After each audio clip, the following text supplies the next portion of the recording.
Ladies and gentlemen, you have now entered the precipice of greatness. Welcome to Live from the Bench with JQ. You sure look like a master to me. And Boulevard. I want to hear about this, homie. So forget about it, cuz. Round 1, fight.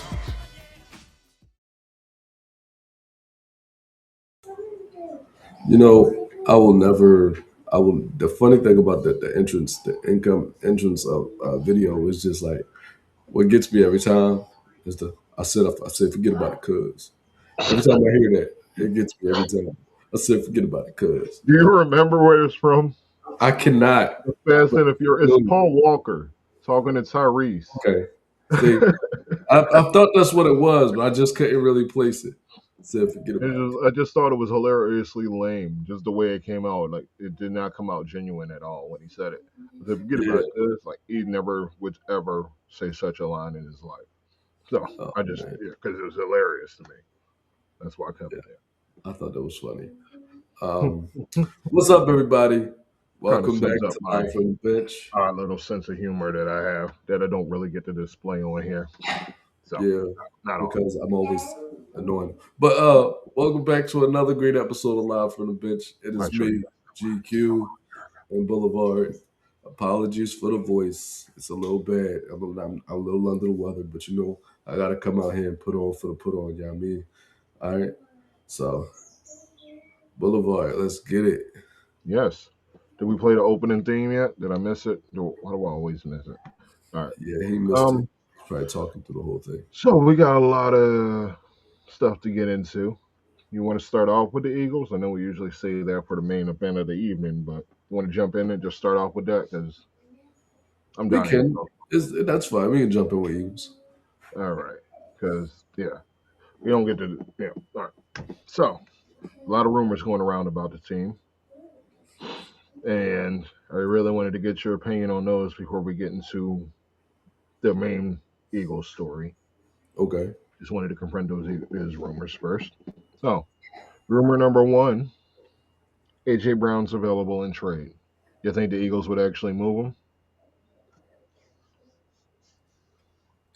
Like, honestly, I don't think they will. I don't think it's like because he's going to be way too expensive and nobody's going to pay the price for that unless they're like really desperate. Because A.J. Brown kind of like shot himself in the foot being a diva. When there's other players out there they could probably get who are less divas and probably going to be a lot cheaper.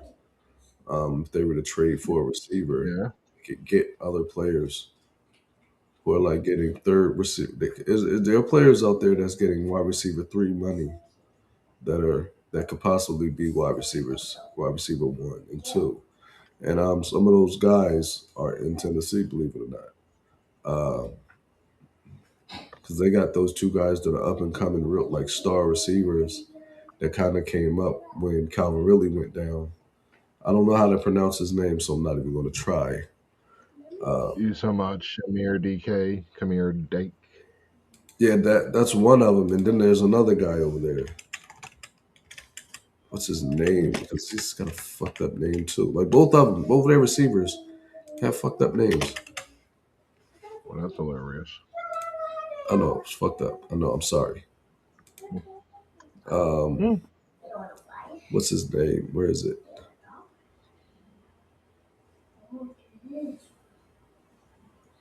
Is he injured? Yeah, I mean, I'm sure somebody out here knows who you're talking about anyway. Yeah. He wears number 5. Oh, okay. Elik Ayamanor. Okay. Yeah. Okay. As soon as you say Eli, I know exactly what you mean. Yeah. Okay. Yeah. So they have number 1 receiver potential.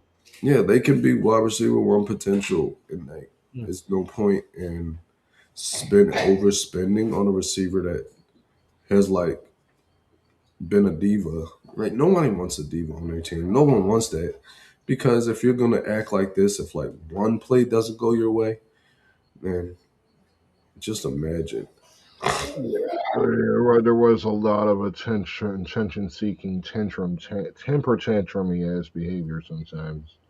Hmm. But and then that was annoying. But more importantly, was the plays he took off on the field. Oh yeah. Times he would just stop running or come up short or just not put maximum effort into it, Oh yeah. despite the fact of what he was being paid this season and all. To go out there and perform the way he did sometimes, especially when it was like a big play and it was needed, and Yeah. like the deep ball where he just stopped running, plays like that, plays where he just didn't put the full effort Yes. in. Like for what you're being paid, for what your role is, for what the expectations are for you to do that, and then go out there and do things like complain on the internet and social media and such. That you can't have it both ways. Hmm. Like you can't be a threat and then complain that you didn't get the ball.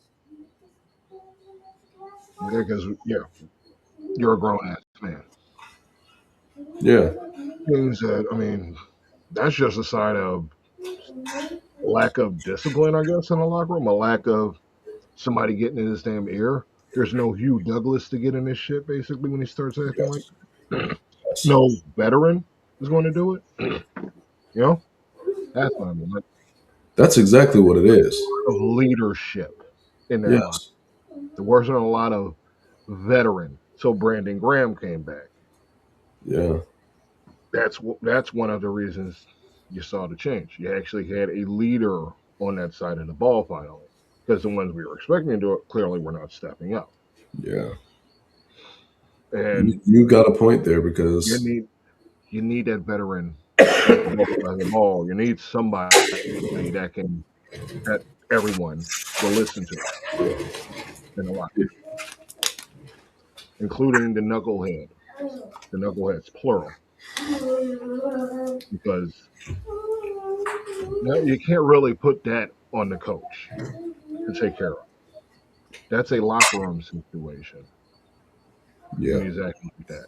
That's not on the coaches. That's on the team to rectify. That's on player meaning shit like that to rectify. You that's can't. on Jalen Hurts. Yeah, yeah. Who despite saying all the right things, may not be the leader he's cracked up to be. Hmm.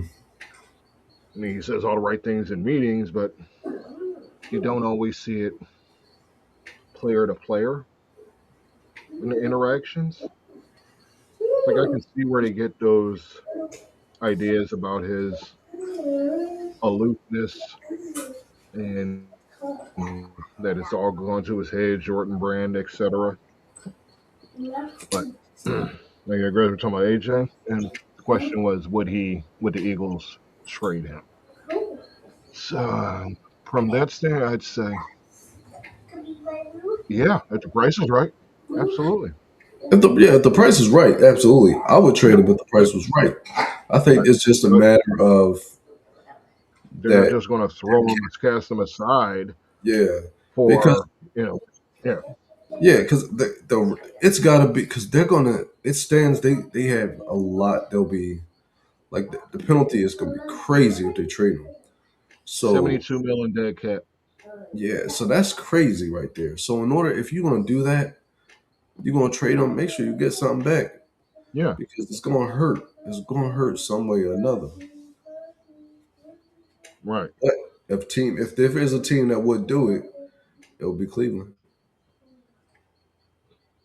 Cleveland or the Jets. Yeah, the Jets could be possible. Tennessee could be possible. The Patriots could be possible. The Patriots are one of like so the trade rumors I have seen. The Patriots were like one of the main teams on the I can see that. up there. Packers need a Jets, number one. yeah. Uh, Mm. And what I saw with the Jets was the Eagles. They were gonna Jets were gonna offer up. What's his name? Fuck the receiver. Garrett Wilson. Yeah, Wilson. Yes, him. He was Hmm. gonna be coming over in that trade, which would be kind of Well, nice. You don't like it? let me just look at the numbers.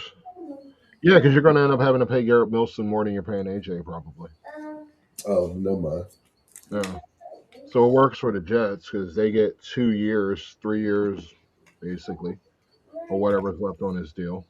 Yeah. So you get that there, but they don't have to overpay on Garrett Wilson, who would be probably at least close to he'd be asking for. Cap hit, looking at cap hit around 22, 20, 23, 22, 27, 29. Mm, So, maybe give or take about the same. damn. Yeah. So, I don't know. Wash. Eagles get a little younger, but I don't know that that has the same effect. Yeah, well, Especially over with the stink of being on the Jets. I wouldn't really want a Jets player because it doesn't go well for the Eagles historically. I mean, no, with no, Becton, but then you get the other guy. What's his yeah, name? Fuck, he went to San Francisco. That guy. yeah, Yeah, but I mean,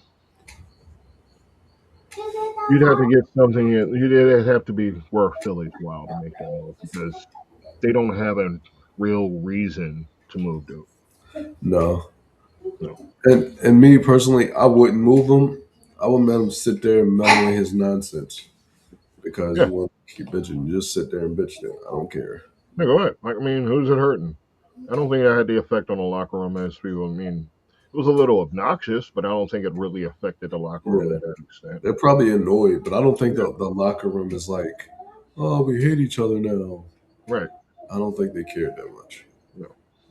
I mean, everybody's just, he just got on everybody nervous. But I mean, there's always that person in the locker room that's just going to irritate the shit out of you. I Always. think the only thing that affected the locker room was the play calling was dog shit.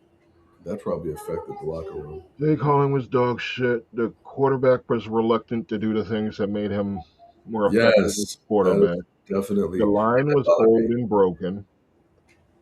And the running back was coming off of a bunch of carries the season before.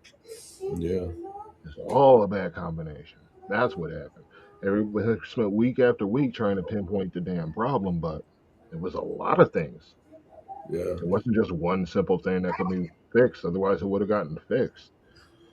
Tula was a problem. Hurts was a problem. Saquon was a problem. That offensive line was a problem. yeah. That defensive line was a problem because sometimes it just got overpowered and just ran through. Yeah. See, what I've realized, what I think it was with that defensive line, because what I saw was Jordan Davis and Jalen Carter being a fucking, they were like relentless on the D line. Mm-hmm. For like the first part of the season, they got no push. I mean, they were like not Jalen Carter and Jordan Davis not getting pushed, but they weren't getting any pressure on the outside really. So Jalen Carter and Jordan Davis are getting a lot of double teams Yeah. They were because they just being overmatched, and yeah, oh, they were getting destroyed in the trenches. I mean, you had those two; they were wrecking forces when they could be, but they weren't. They would get trapped, they get doubled, they get tripled, and then you'd have to rely on everyone else. Same with Ojomo and such, and they couldn't really. They were getting off manhandled. Like, look at the Rams, just the way the Rams just overpowered the defensive front. For yeah, example, that that's a problem. Like that's a problem of physicality. yeah, Like when you're being just being run over, basically. You're being outmatched physically. If that's a consistent problem, then that's good. Like you can't. There's just no quick term fix. There's no quick solution to that. That's a. I don't know if that's a finesse thing. I don't know if that's a strength thing. I don't know how you would fix that immediately, but you have to get some dogs in there. You can't just say, "Yeah, here's these two." Then they get all the damn pressure, and then nobody finishes the play.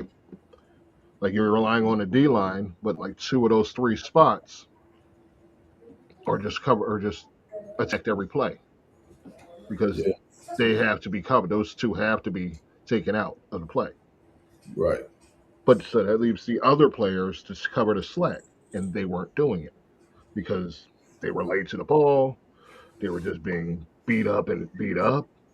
I don't know, but it was a physicality problem defensively. They were a great defense when at points they were a great defense. At times they were soft. So Yes. I mean, that hurts to say. It's just because you look at the potential, but there were pieces. But you got to get some. You got to get some dogs in there. You got to get some dogs in there. But, Some motherfucking you got to get somebody that's actually going to beat the block and make the damn play. Cane Corsos In space, you need people that are going to not just get covered and what's the word I'm looking for? Smothered by a lineman, smothered by a blocker, just blocked. You need somebody that can beat that, somebody that can get through that, somebody that has that just strength of will to get through that. You need some toughies. You need some badasses because you got all the pieces, all the star pieces in place that you want, especially young pieces like that with that kind of potential. The two dudes in the secondary. I mean, you got the two dudes on the D line. Linebacker, I don't know. But you got pieces in place. Now you need to fill those spots with strong veterans, leadership, and such. Yes. That's I don't know how I got there because we were still talking about AJ Johnson. But moving next to the next rumor. I guess since we're talking about the defense, I'll go there. Fangio. Rumor has it he may step away. When? This year? Soon. March. Like March 1st. We'd have to find started a new season. That would suck. Mm-hmm.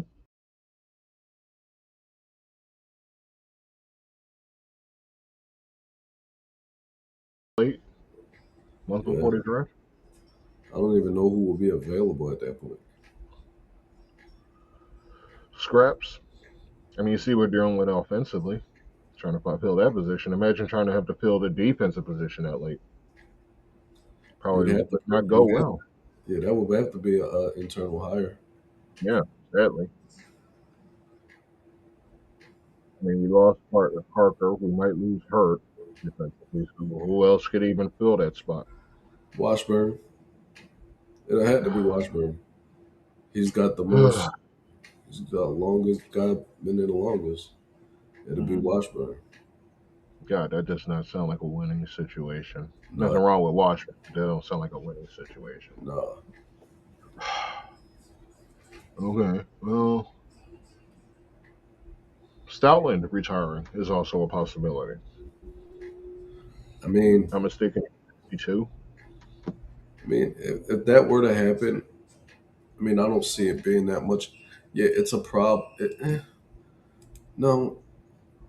Yeah. Like you've seen him have some success with some O linemen, but like you've said many times before, beyond those starting linemen, like what has he really developed? Right. And I guess you say that about a lot of the coaches, position coaches on that staff. He's part of the reason why certain coaches don't want to take the OC spot. So what I'm hearing. Yeah. I don't know necessarily if that would be a bad thing, to be honest. Maybe it's time to start getting younger and more. And this is actually a thought I've actually come up with, been thinking about. Right. Like they have this big old line. A lot of offensive lines are going small. Where like their tackles are 6'4". Like the O line is smaller.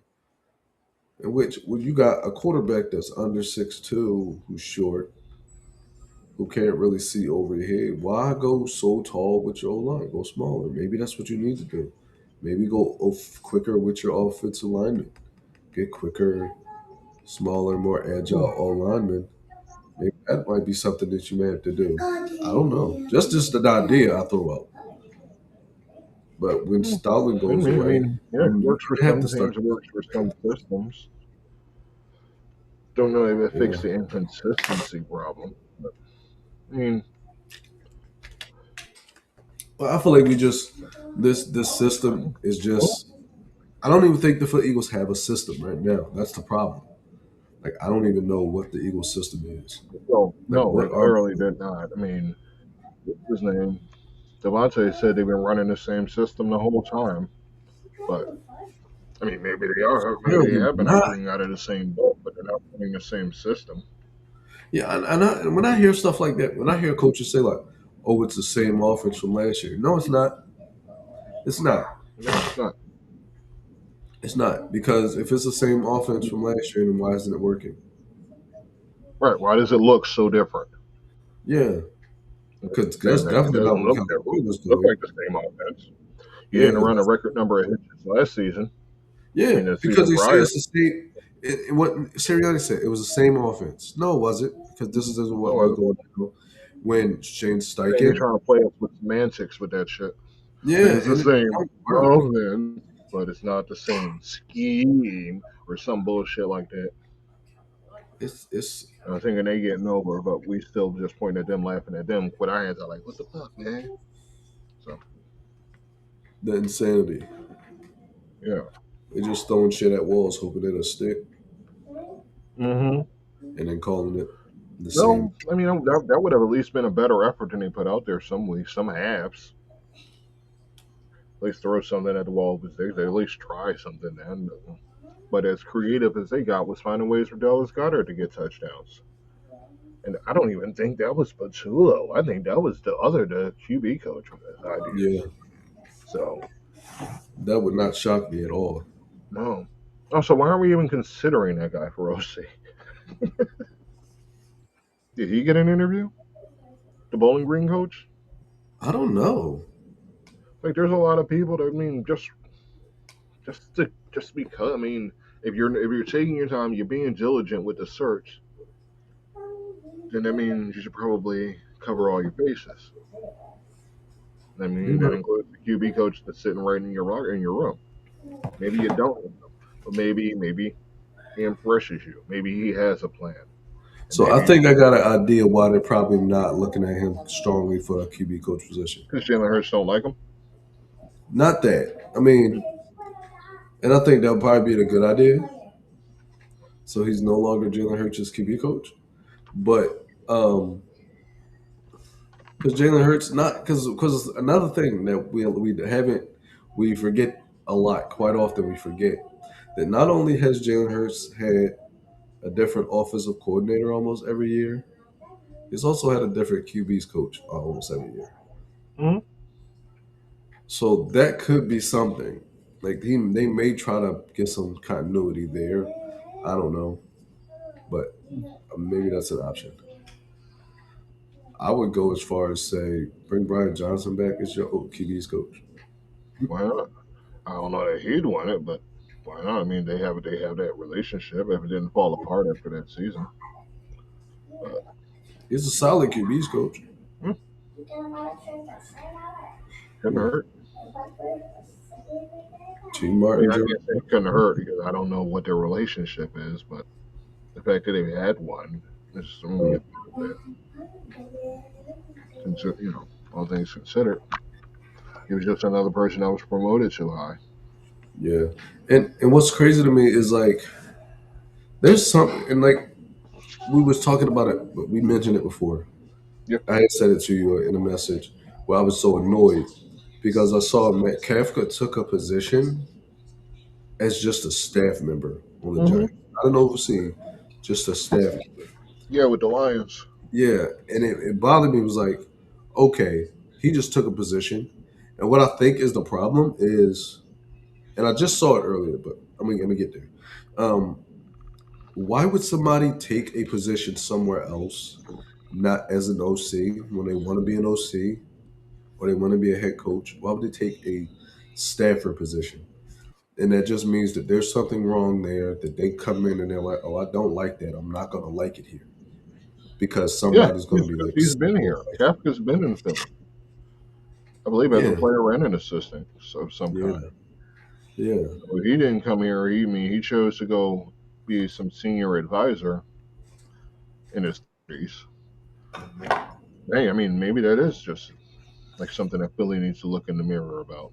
Maybe yeah. that is what's his name? And And another thing that because I just saw the article this morning. I don't know if you've seen the same article. It said the Eagles have not offered a position to anybody. They have not even made an offer yet. That means they went through all these interviews. They haven't even figured out that they like somebody. I don't think it has anything to do with liking anybody. I think it has everything to do with somebody not liking your shit, and you're just hoping that somebody's going to be a submissive little bitch. Because all that list is just going to start falling off. Coaches are going to just start dropping off that list. But what are you going to be stuck there with? Because it's going to get to a point where you start offering shit, and none of them are going to want it. What if Sean Mayne says, "No, I'm good"? What if fucking Jim Bob Coochie Puff says no? What if everybody else on your list say no, thank you? What are you going to do now? Mr. Internal hire himself. And if that happens, fucking clear the whole fucking staff out. And I'm just going to keep promoting this until somebody's common sense kicks in. It's like, here's 4 candidates right here. Only one of them have even had an interview. Yeah. I don't understand. Like, hello. If you want somebody that can come in and, fall in line with the rules, you're going to have to bring in a young one, like a young mind. They're going to come in with ideas and such, and you're going to utilize those ideas. Mm-hmm. What? Just go find yourself a young creative mind. I mean, the oldest person on this list probably isn't even 40. Deuce Dorsey. Deuces. I'm sorry, Deuce and maybe Dorsey. But yeah, the point is, they're young. They're so young, they'll fall in line because they want the job. Yeah. You give them stuff, you give them the pieces, you have the pieces, they have the creativity, they have the want, but basically you still have them under your thumb because they want the job. They want the job. They want it on their resume because it's the next step up, really, for everybody but Dorsey. It's the next step on the ladder, and they want that. So you go look at one of these minds, and you siphon whatever the hell they got, and you utilize that shit in the offense. Because I would imagine a dude like Gerard or like T. Martin, for example, they probably have some ideas up there. They play quarterback. They bounced around. They've been in many different systems. They've seen shit. Hey, they got ideas. Utilize it. Let them be the OC. Let them come in. If Sirianni wants to call the plays, so be it. But you just incorporate what you get from there. Okay? Because what we're doing ain't working. You bring them.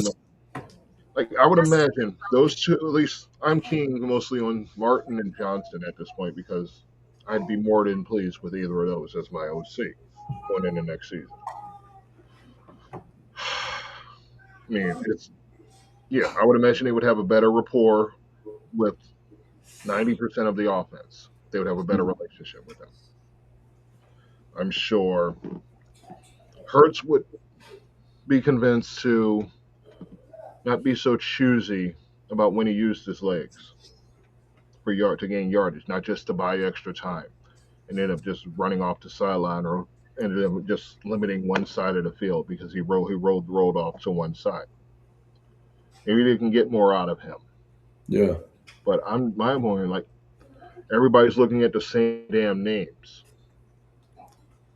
Why is no one thinking outside the box? Pochulo wasn't out the box hired. That was just a promotion from within. Why is no one looking at the next round of talent? Like, why are we still going, okay, like all of these people are going in this rotation. Why aren't we looking at the next rotation of OC candidates? I'm just looking a little ahead. You can see, these are next. These are the next ones. So why don't we go grab one early? Maybe buy an extra year of their work. Maybe get an extra year out of it, so they don't go moving on after 1 year. Just go grab a fresh face. And here's 4 that have I believe 3 that have never done it. I'm not really sure if Ken Dorsey's been an OC or not. He was OC in Buffalo. He was, and he failed, yeah. So even just eliminate him. But what do you think? Do you see a potential OC for the Eagles on this list? Yes, all 4 of them. So why aren't we interviewing them? Because Nick Sirianni doesn't want somebody that probably going to be a better brilliant mind than him. Somebody that's going to bring in a whole different system But that we maybe need that. we do need it. We do need it 100%.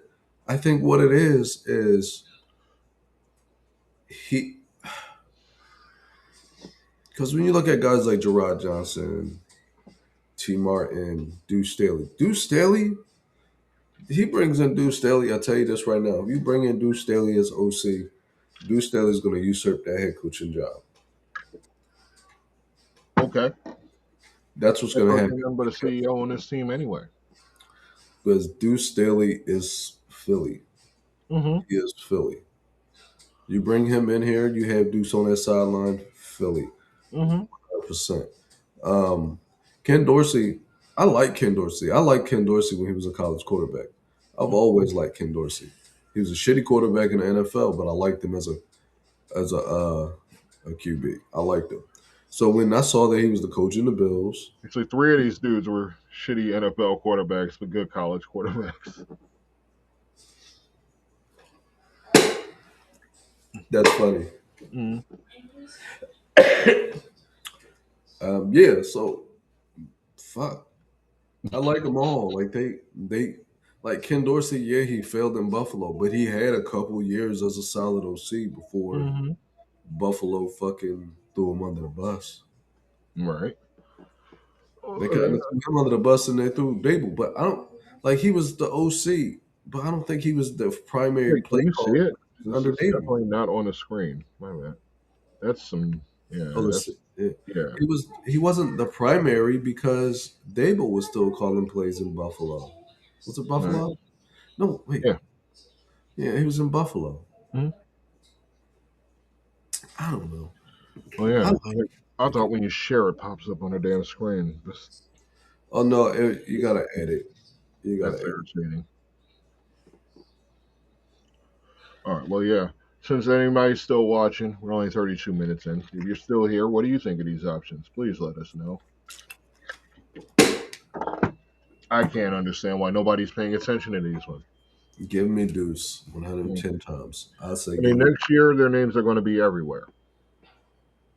But then it's like somehow somebody's like, oh, but there's only this set of candidates that can be picked this year. Why? Why is it playing out like that? Why? Eagles have interviewed at minimum 15 different coaches for that OC job. Mm-hmm. And the perception is they're being thorough about it. They're being diligent. They're taking their time. Why are they interviewing these four? I don't know. It's weak to me. I mean, if that player, if you see one of those 3, 4 next 5 years go on to be a successful head coach, and it's just like, damn, they could have been here, or a good OC, get a team like some ass team like Carolina to the playoffs, or some off-brand scenario. I don't know. I'm just making up shit in my head. Whatever. I digress. Y'all get what I'm saying. I do. Just frustrates me because it's like there's talent right there. Go get the star before he becomes a star. If you see the star potential, you want to get him before he becomes a star, not after. So go get him. That's it. Don't be the last one to find out. When I'm telling you right here that any of those 3, 4 coaches may be the next hot OC candidate on the block. This time 2 years from now. Yep. So they don't disagree. They can kiss my grits. Don't matter. But I mean, Sean Mannion and Jim Bob Cooter, also known as James Robert Vagina, but he changed his name to avoid getting evicted from his apartment. Whatever. They got second interviews with the Eagles. Is it good that the Eagles are interviewing so many people? How do you feel about it? No, I don't think it is a good thing because that means like you have no plan. Yeah. No. It means you had no plan. You have no idea what you're looking for in an OC, and that's a problem for me. Right. because you have no idea. Like, because not only and as a head coach, you're supposed to like as if you're hiring someone that's going to call your plays, you should have your eyes on people. You should have. They should like just like we scout players, see Hmm. what their talents are. We need to scout position coaches and assistant coaches the same way. Like, what type of play calls you? Could it fit here? Could it work here? Hmm. Like, what type of development skills do you have? Could it fit here? Could it work here? They're not doing that. They don't have a plan. I think what they're looking for is somebody to come in, just accept shit for what it is, and then walk away. Because Mike McDaniel didn't take this position. Players, like I mean, those four, any of them, considering where their position is right now, would leap at the promotion, Yeah, even if it meant that they had to work under certain regulations, requirements, because it's a promotion and it looks good if you win. You'll still get some credit if the Eagles do as they're capable of and make it back to the game. You'll still get credit even if you're not, say, the play caller or really you're just another guy in the meetings. If you're just there, you'll get credit. You'll get promotion. I mean, it happens every damn year with coaches when you win a Super Bowl. Look how many what's his name McVay coaches are out there. yeah. You look how many damn Belichick coaches floated around. Like just by being proxy, you will move up. So those are reasons enough for any combination of T. Martin, Deuce, Gerard Johnson, Ken Dorsey, any of them. That's reason enough for them to take that job. I know this though. If Deuce comes in as OC, Sirianni's calling plays. Mm-hmm. Well, But yes. the thing is, one thing about Deuce is I know for a fact that Deuce and Stoutland work well together. Mm-hmm. So I feel like that would be a bit beneficial and could also get the team back to the identity of a running team. Even though a lot of people believe that Eagles being a running team might be over and done with. It shouldn't be. That should be the way they're leaning. That Yeah, should be the way most teams are leaning at this point. yeah. I feel like Deuce getting that, and that's something you see a lot of. Like the running type style coaches aren't getting the offers; they're not getting it. It's all about who can give me the nice little pretty offense to sell the pictures. Yeah, it looks nice and all. But what really wins games and will always be the standard win games is run game and defense. Yeah, I love Because running. as long as you have those, you got a chance. If you got a quarterback that can throw for 500 yards, I mean, that don't necessarily mean you're gonna win if you ain't got a strong defense. Yeah, If you're just gonna be losing 42-40. So no, the value of those other positions has been underrated for a while. Like the value of run game, people haven't appreciated a good run game for a while, but that's the way it's leaning back to, as it should. And if you're going to use a run game, I mean, you're always going to need a strong defense.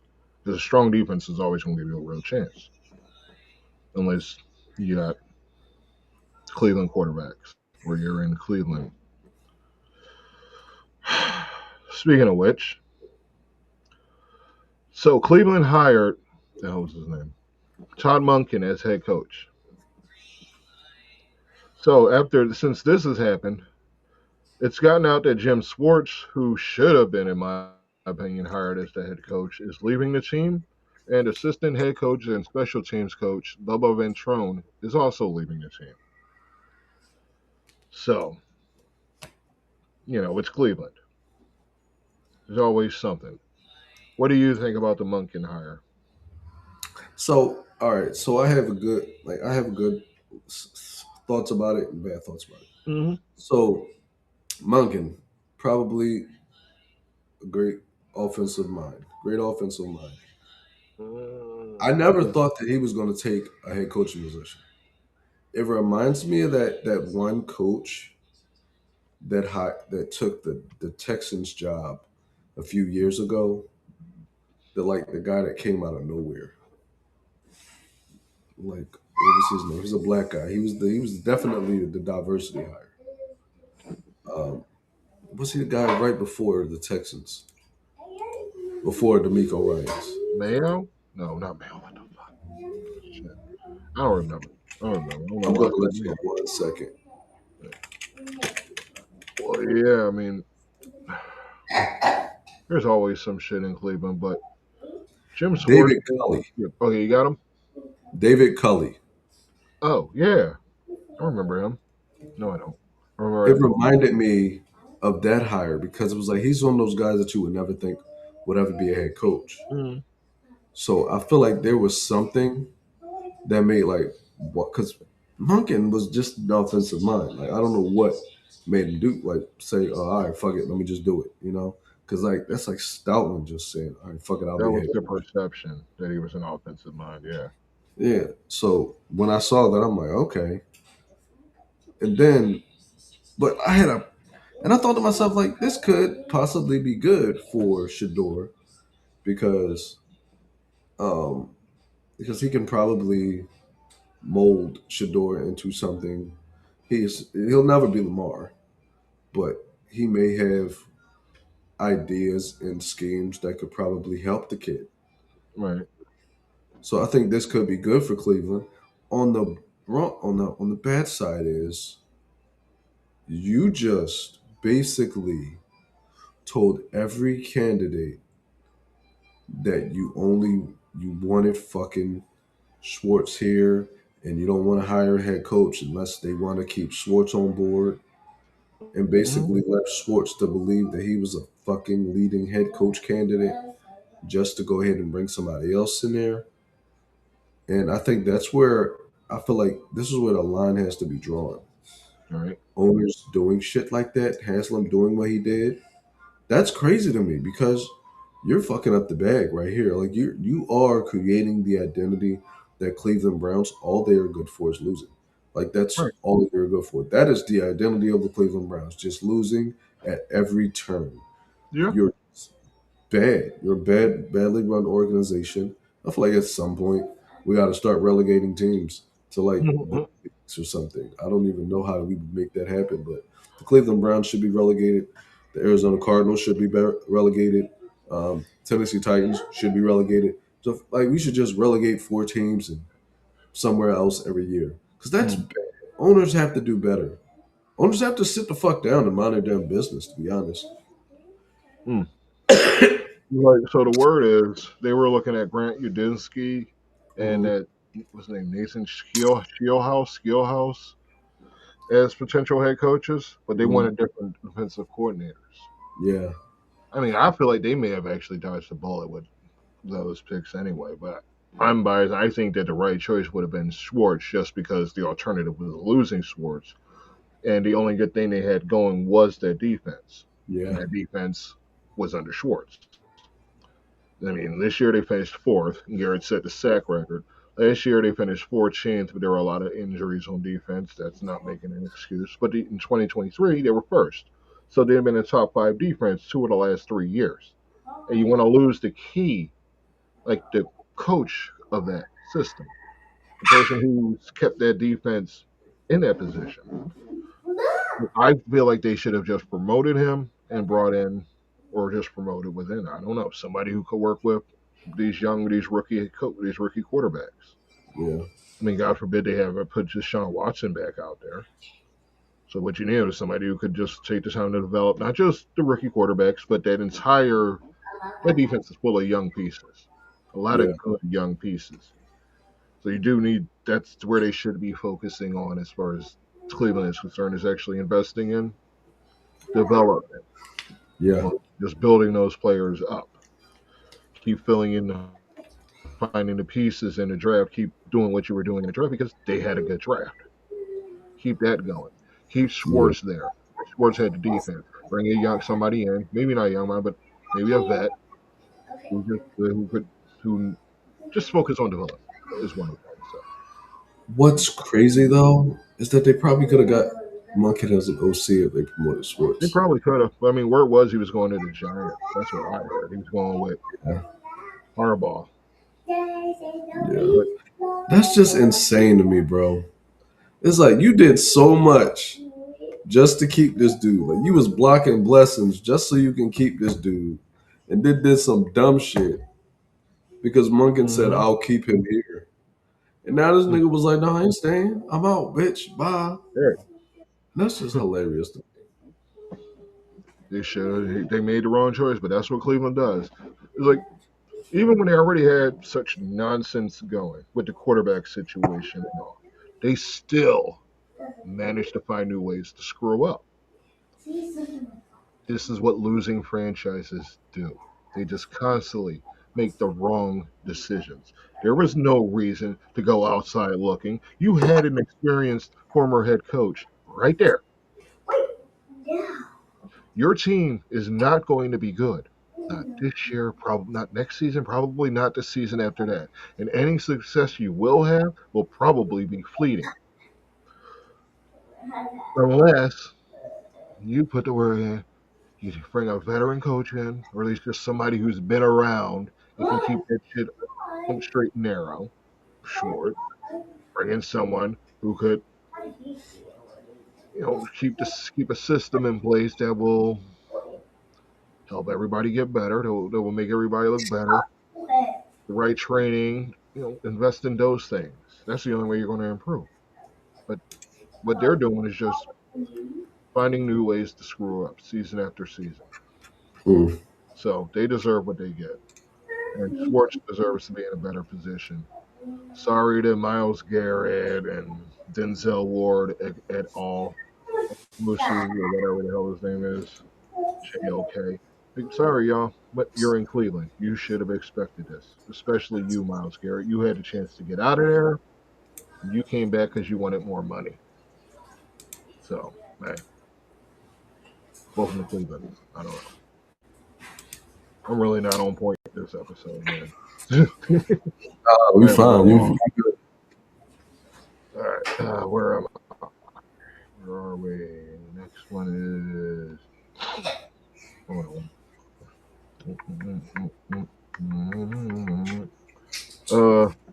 Oh yeah. So, worst quarterback you ever saw? Clay. Mm. The worst quarterback I've ever saw play. Hello. Oh Hello. shit! I've been. Daddy, where are we? We're at home. Where are we there? We are in the computer in there. Goodbye. Say goodbye. Why are we in the computer? So I've been trying to slice and dice this one up. I'm trying to figure that out because I've seen a lot of really bad quarterback play.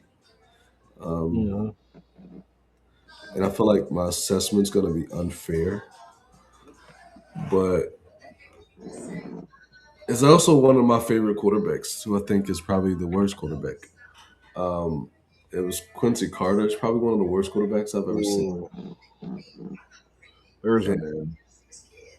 It's because it's like he was trying, but he was just bad. So I feel like he's like just one of the worst quarterbacks I've ever seen play because he was trying real hard.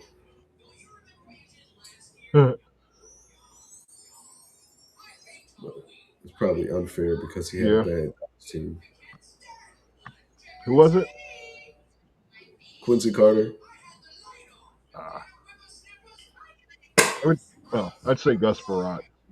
Gus Barat might be the worst quarterback I ever saw. Or Manziel. But, Johnny Manziel, yeah, Manziel but played for the Browns. I feel like that. He played for the Browns. That was Well, not only that, expected. Manziel was just high. Yeah. I feel like he might have been under the influence his entire career. Well, that's not a stretch of the imagination. He probably was. He probably ate cocaine in his eggs.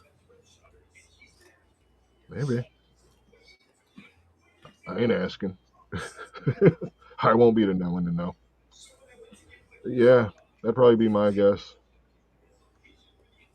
Maybe Heath Schuler. Heath Schuler.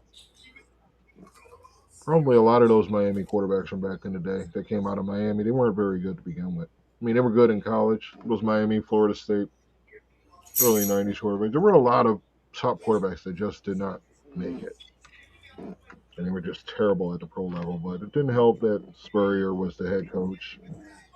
You know who I think was a really bad quarterback because of the hype that he put on himself? Hmm. Josh Rosen. Go on. Wait, it wasn't him that said it. He was the one that said. He was the one who said it. Yeah. He said that a bunch of teams made a mistake on him. Yeah. I can't remember. It was another guy. What was it, like 10 teams made a mistake or something like that? Yeah. It's funny, these Cardinals quarterbacks. It's something in the air in those places that just automatically, inherently makes you terrible. What was the quarterback that said that I elevate everyone around me? That may have been him. Oh, yeah, and see, special mention to Ty Detmer and Bobby Hoying. Huh? Special mention, honorable mention to Ty Detmer and Bobby Hoying for this list. Worst quarterback I ever saw. Like, Ty Detmer had that system in college that just let him throw till his arm fell off, but dude couldn't cut it. Dude was kind of shitty as a quarterback. You know who I thought wasn't good at as a quarterback, but now this is going to be controversial. I thought this person was a bad quarterback, and to this day, if I was to say it out loud, people would probably hate me. But fuck it, because we're on the show. It's my show. I don't care. Well, it's not just my show. It's Boulevard. It's your show. Speak your piece. You can't fire me. I feel like Doug Flutie was ass. Ooh. Yeah, I mean, he was not as amazing as a lot of people want you to believe, but I don't think that was his appeal. I mean, he was little as hell. Like, I mean, he was little. He was just like a Rudy kind of thing. Yeah. He wasn't.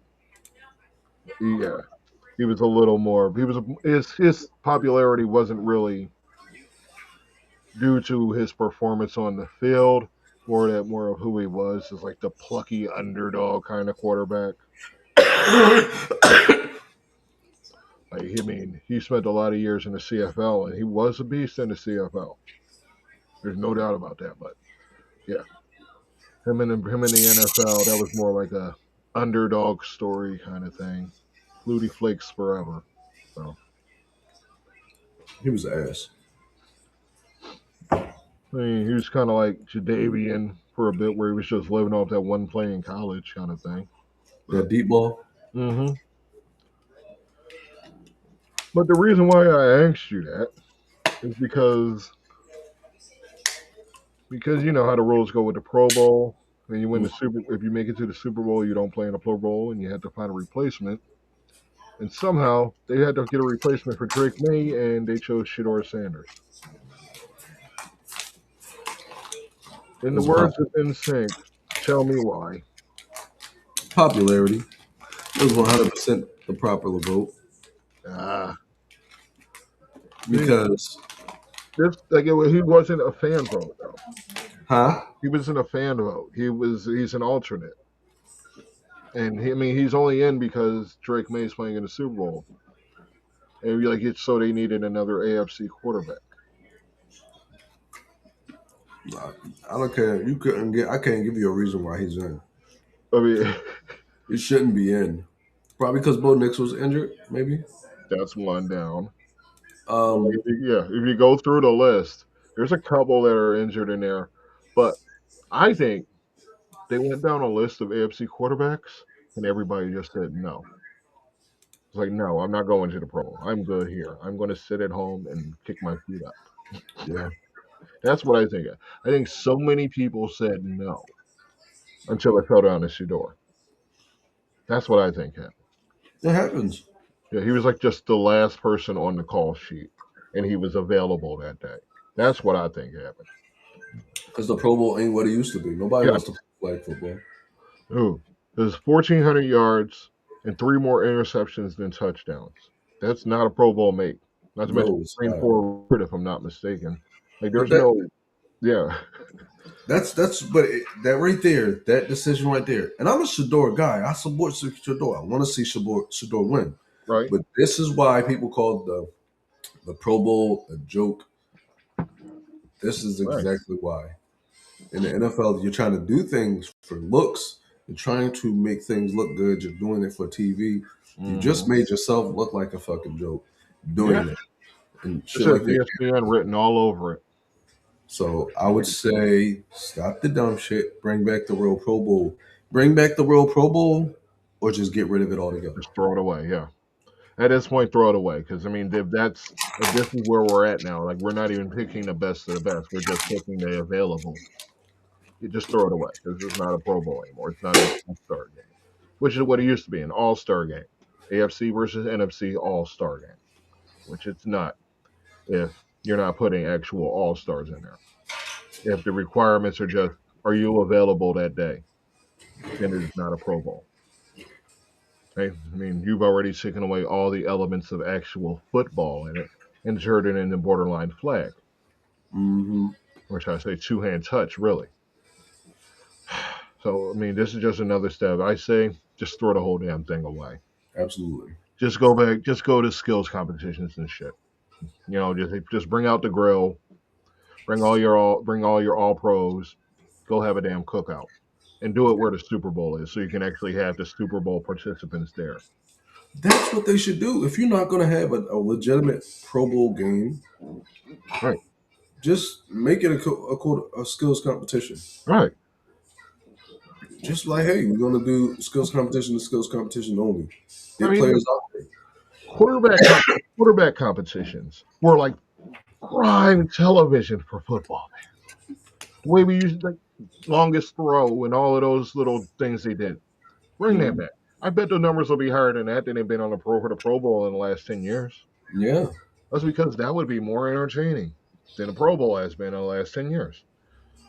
Yeah. Like you're not going to bring back hitting. That's understandable. We don't want people getting hit in the game that doesn't matter. You don't want anybody getting blown up, like Brian Mormon. But sorry. Yeah. So I mean, I get it, but you basically turned it into sarcastic ball.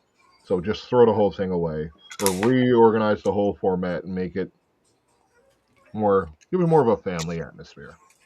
Or here's the thing. Here's something you can do. Instead of doing that, you can have this. What you do? You get 11 players, 11 coaches. I mean, 11 players on AFC, 11 players on the NFC, and oh man, this is about to be hilarious. And then let your Pro Bowl selections be. Uh, no, this is a bad idea. I'm gonna say it anyway. It's a bad idea though. Now after I'm saying it, it's a bad idea. Um, Having players from college come up and perform under pro rules. It's a bad idea. Well, like pros versus college. No. Just like the pros coach. Like the pros coach the players. Just do that. But it's a bad idea. I know. I realize it's a bad idea because they don't want to get hurt right before they got to go. I'm sure you can work out a little. Yeah, if you put more into it, you come up with something. There's something in there. Everything is somewhere, man. Yeah. Okay. I also think that NFL. I think that anybody who's an NFL coach, NFL head coach, should not be coaching the Pro Bowl either. But they did stop that though. It is like retired guys Yeah, coaches. yeah. I saw the list the other day. I can't recall who the coaches were, though. But yeah, it wasn't current coaches. It was But the one time it was small somebody. players and shit. Yeah, it was somebody coaching it that was like, I was like, that should not be somebody on that list. Because like 1 year wasn't it like Michael Jordan coaching the fucking Pro Bowl, and I was just like, what the fuck is he coaching a flag football game I for? don't even watch the Pro Bowl. I don't either. I don't know. Like I said, I saw it. I paid it no mind. You know, it's my job as the curator and shit that I'm supposed to take note of shit like that, but I don't give a damn about the Pro Bowl. Yeah, I don't I either. feel like Shador being in there is why. So, like, I haven't watched the Pro Bowl. God, I can't remember. I can't remember. I honestly can't remember the last time I really sat down and watched the Pro Bowl. I think the last time I watched the Pro Bowl was like 2012. Anybody watching? If you survived this time, when's the last time you watched the Pro Bowl? As we cross the hour mark. Woo! Ooh, I don't know if we got that much content tonight. No, we're coming up on, I think, the last thing. All right. Yeah, the last thing. And that thing is Bill O'Brien telling me they told Bill Belichick he wasn't welcome in the Hall of Fame. He failed to get the 40 or 50 votes that he needed on the first Hall of Fame ballot. Like, some people said they just wanted to vote for other people. Some people said they were mad about Spygate or Deflategate or insert bullshit in here. Thought, what do you think? So, two-sided coin there for me. I think he should have gotten in because he's Bill Belichick. He was the head coach of the Patriots. Because it's like, I honestly believe that if Tom Brady can get in, or if anybody from that era gets in, Belichick has to get in. And that's just my personal opinion. Even though he probably wasn't the catalyst to what it got to them being there. He should be in. All right. Sorry, let me just point out that he was selected under a different thing. There's a seniors category finalists: Ken Anderson, Roger Craig, L.C. Greenwood, Bill Belichick, and Robert Kraft. Those were the 5 candidates. Each voting on each of those 5 would be conducted separately as its own group, not with the modern era players. Okay. And from this, a minimum of 1 and a maximum of 3 could be elected into the Hall. From those 5 names: Kraft, Belichick, L.C. Greenwood, Roger Craig, and Ken Anderson. Now, with this list, I see that Bill Belichick's in his first year. But I see Ken Anderson, Roger Craig, and L.C. Greenwood. I would have voted for them too. Yeah. Simply because they've definitely been on this list longer. And all 3 of them have have a strong case for the Hall of Fame. So they would have gotten my votes for the Hall of Fame. Over Belichick in his first year and Robert Kraft. Yeah, when they put that, like when you put that out there, when you put that in there, so it's not so much of like he wasn't good enough.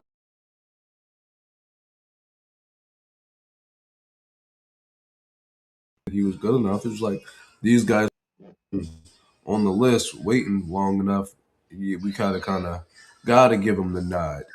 He's gonna get there eventually. Yeah. Tom Brady's gonna get there eventually. So yeah. And that's another thing. I don't think he should go in before Brady. No, he shouldn't.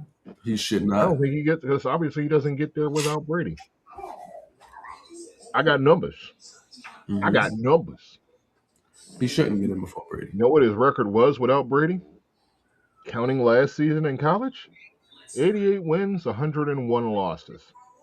That is significantly under 500. That's not a Hall of Fame coach. But with Tom Brady, 249 and 75.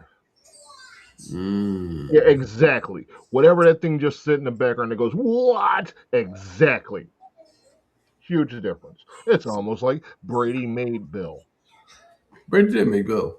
Yeah, I mean, he was riding off of, he got his rings, helping out, working with the defense in New York, but that was the New York Giants defense with Carl Banks and Lawrence Taylor. It's like, come on now. You give him too much credit for that. That was Bill Parcells' team. I think Josh McDaniels should get in before Bill. Josh McDaniels ain't getting in. That's another part of it. Like, losing record without Brady, 8 rings with Brady. 6 rings with Brady, 2 as a defensive coach in New York. I'm not counting that New York Giants shit. Not for the sake of this argument. Now, the only first ballot Hall of Fame coaches are Hallis, Lombardi, Noel, Shula, and Landry. To me, he doesn't measure up to them. I mean, sure, it looks good when you look at the wins, but as far as coaching and legacy, he doesn't hold up. Right. Like he doesn't have to. And minimum, like the person he passed for the win total. I imagine you ask any Cowboys fan, they'll like Landry over Belichick any day. Shule over Belichick any day. Noel over Belichick if you're a Steelers fan. Lombardi, obviously. Lost what? One playoff game in the 60s? George Halas is basically one of the creators of the damn game. Might as well be one of the founding fathers of the damn game. And then you got Belichick, who only had success with Tom Brady. No Like you argument look at the there. rest of them, they had different quarterbacks. They won with different quarterbacks. They Yeah, and did. that's not all of them bought the groceries. Belichick got to buy the groceries, and when he bought the groceries, the team got worse. So, I mean, dude started bringing in his family as coaches and shit like that, like all these dumb moves. You look at his coaching tree. How many coaches do you think in his coaching tree have a winning record at all? And I'm just going to say before this season. I don't think any. Bill O'Brien is 4 wins over 500. Oh, I forgot That's about the that. only coach with a winning record. Now, I mean, you count this season, obviously, due to New England this season. But his legacy, his Mm, coaching tree is not strong. It is not filled with success stories. It's not filled with anything but really failures, abject failures. So, I mean, there's definitely reasons why he ain't a first ballot because his only success came with Brady, and I'll say Brady's a first ballot without a shadow of a doubt. But I mean, there's no Belichick without Brady, so that's reason enough for me to say Belichick got to wait his damn turn. Not to mention those other more deserving, more immediately deserving candidates, Belichick.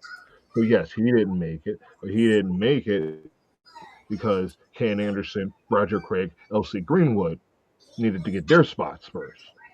So yeah. I was going to get into the credibility of all of them, all the Hall of Fame voters. I mean, very few actually played the game. Most of them were just typers or talking heads.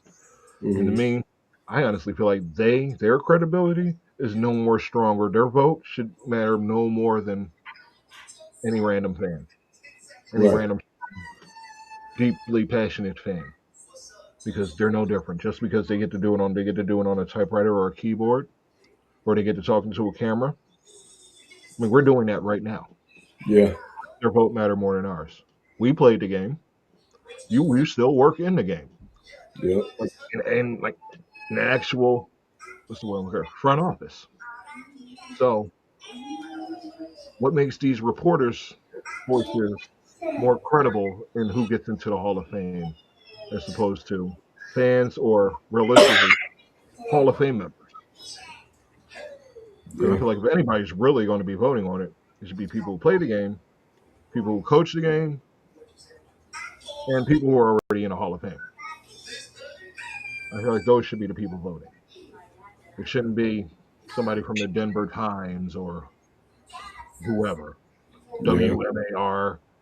Not singling you out, anybody out. I'm not going to single anybody out, but you know, they don't play there. Like any of these damn journalists out here.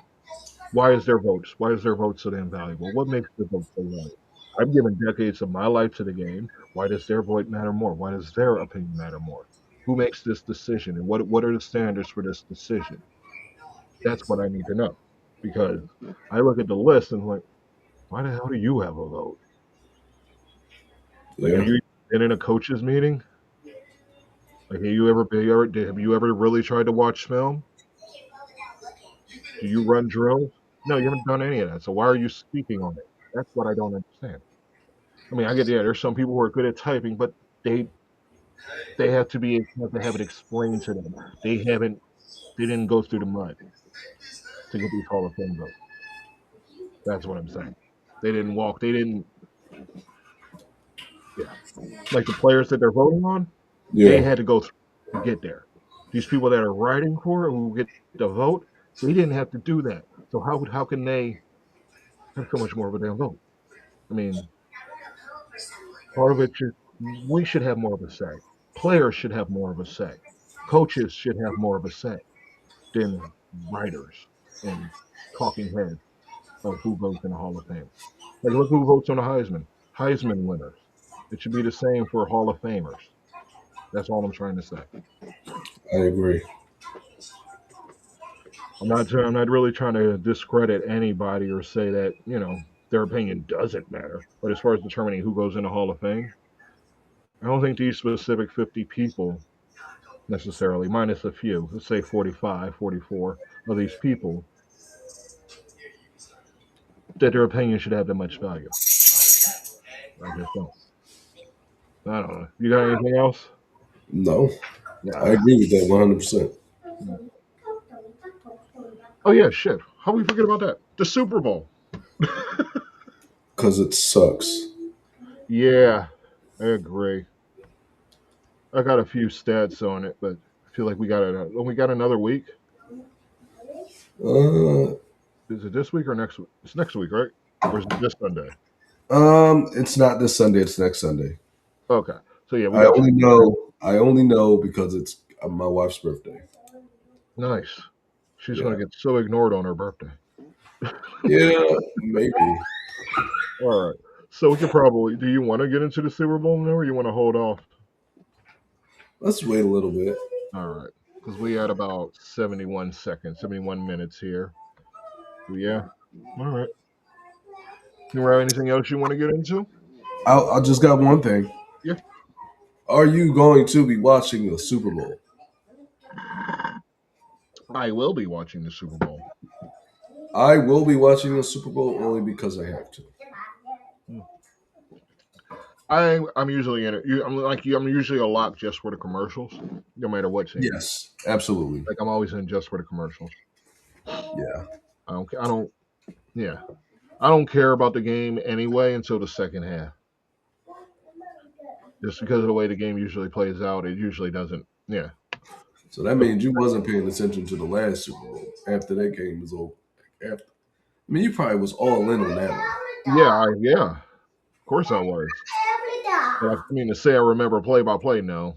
And I definitely recorded and watched it 3 times last year. Like 3 times before the draft, at least. Yeah. But no, I don't necessarily remember it because my brain don't work that way. I don't remember stuff. Well, I will only be watching because I have to. I have to be able to come back and tell you crazy shit. Give you my crazy takes on. Yeah. Well, yeah, I'm sure they can't wait to hear our crazy takes on it, but they're going to have to. Otherwise, we'll be here for another 40 minutes. And Drake May's 4 interceptions and Jackson Smith and nigga Jigaba. Oh, man, he going over 200. Torture Gonzalez. Oh. All right. Well, I guess we done. I don't know. You done? We done, I guess. All right. All right, ladies and gentlemen, thank you for watching. Hope you guys have a great night, and we will see you next time. Peace and love.